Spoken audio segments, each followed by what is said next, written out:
पहिल्याच लग्नाला जायला लेट झालं होतं आणि त्याच्यात गाडी पंक्चर झाली आणि टायरात एवढा मोठा नट खुपसला होता। तर आज मी चाललो दीपकच्या लग्नाला, आबाजीला घेतलं आणि सरळ निघालो रुईला। 10 मिनिटाचा रुईला पोहोचलो। सर्वात पहिले शामराव महाराजांचे दर्शन घ्यायला गेलो। महाराजांचे दर्शन घेतले आणि सरळ गेलो नवरदेवाच्या घरी। माहीला लावून दिलं नवरदेवाच्या घरी, कारण आज माही काही नेणार नाहीये। इकडे एक मेट्या आला आणि एक छोटा हत्ती आला। लोक जास्त 2 गाड्यां कस काय बसल काय माहिती। आपल्या मित्र परिवाराचा विषय झाड आहे, कोणी बसो का नाही बसो आपण बसून जा म्हटलं। कानात टाकले हेडफोन आणि गाणे लावून दिले। कानाला हेडफोन नाही लावले ना तर मग असे गाणे वाजते।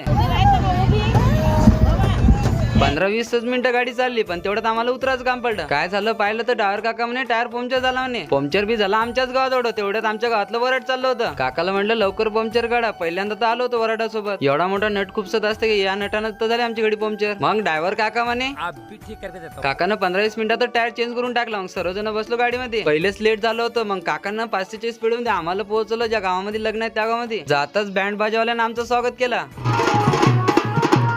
आज डीजे नाही म्हणून नवरदेव लवकरच जाते मंडपामध्ये। मग सर्वजण निघालो मंडपाकडे, बातच आलो मंडपामध्ये। मग झाली नवरदेवाची एंट्री। तिथून सरळ सर्वजण गेले हनुमानजीच्या पाया पडायला। नवरदेवानं हनुमानजीच्या पाया पडल्या आणि या साईडला होती युवाई भेट आणि इकडे चालू होते जवळ लोकांचा शेवंतीचा कार्यक्रम। मग होते नवरदेव आणि नवरींचं आगमन।